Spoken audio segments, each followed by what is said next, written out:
In 2025, global tensions over trade are heating up again, and Chinese President Xi Jinping is playing his hand with precision. As he touches down in Vietnam, Malaysia, and Cambodia, Xi isn't just on a goodwill tour.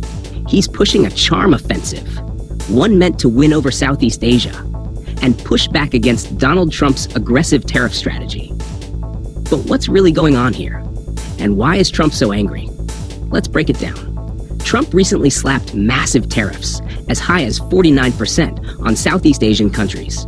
That includes 46% on Vietnam, 49% on Cambodia, and 24% on Malaysia. And why?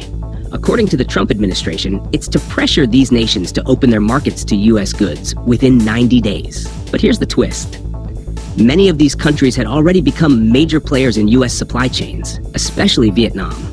Nearly 30% of Vietnam's GDP comes from exports to the U.S. So Trump's tariffs? They're not just hurting China anymore. They're hurting America's allies too. Enter Xi Jinping with a carefully timed visit announced weeks before Trump's tariffs dropped. In Hanoi, Xi was greeted with massive crowds waving Chinese flags. His message? There are no winners in a tariff war. Behind the scenes, Xi is signing 45 new agreements in Vietnam, ranging from railway infrastructure to trade cooperation. In a region where the U.S. has cut back more than 80% of its USAID development contracts, Xi is stepping in with investment, infrastructure, and ambition. This isn't just diplomacy, it's strategy. It's Xi trying to fill the power vacuum left by America. From Washington, Trump isn't holding back.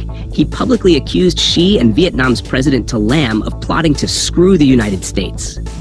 But the real issue? Xi's using the U.S.'s own trade policies against it, positioning China as the friendlier alternative in the region. Yet, it's complicated. Southeast Asian countries aren't rushing to align with China. Why? Because Chinese companies also want to offload goods that would have gone to the U.S. And locals fear their markets being flooded by cheaper imports, threatening local businesses. So while Xi offers trains and trade, and Trump brings tariffs and tough talk, these nations are caught in a high-stakes balancing act. With China rising and the U.S. retreating in some areas, the battle for influence in Southeast Asia is far from over. Xi's tour is a strong move, smartly timed, highly symbolic, and loaded with deals. But will it be enough to shift long-term alliances? Experts say many Southeast Asian leaders are likely to play both sides, welcoming Chinese investment while keeping American factories and jobs. In the end, this isn't just about tariffs. It's about trust, influence, and survival in a rapidly shifting global economy. So what can we learn?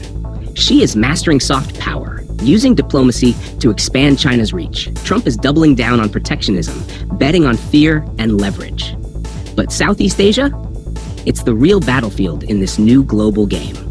And it's only just beginning. If you enjoyed this breakdown, don't forget to like, subscribe, and hit the bell for more insights into global power plays shaping our world.